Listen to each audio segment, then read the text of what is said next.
Corona से जितने भी लोग डर रहे हैं उनके लिए खास करके गीत है कि आप लोग प्लीज ना डरिए। अपने देश में महान महान साइंटिस्ट है, इस रोग का कहीं न कहीं से इलाज मिल जाएगा और मिल रहा है, इसीलिए एंजॉय कीजिए। ये गीत सिर्फ मस्ती के लिए गाया गया है। पैसे के केहू मिटा मुरा गानु खाई, दिल बारे तू ही पूरा दुनिया हिलाई। बाहर कोरोना में कैसन बारते, पैसे के केहू मिटा मुरा गानु खाई, दिल बारे तू ही पूरा दुनिया हिलाई।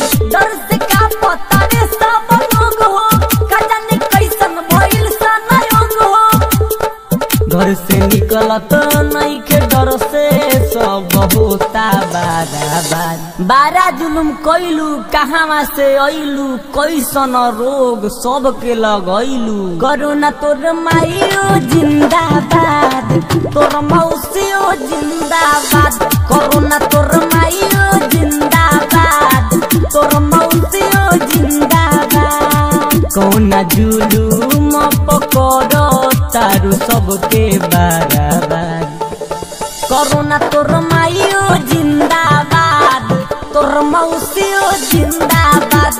कोरोना तोर माइयो जिंदाबाद, तोर मौसियो जिंदाबाद। पैसे के केहू मिटा मुरा गानु खाई, दिल बारे तू ही पूरा दुनिया हिलाई।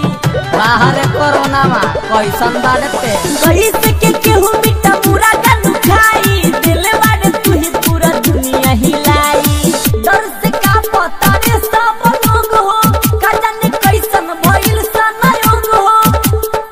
घर से निकलत नहीं के डर से सब होता बाराबार। बारा जुलुम कइलू कहाँ से अइलू, कैसन रोग सबके लगैलू। कोरोना तोर माइयो जिंदाबाद, तोर मौसियो जिंदाबाद।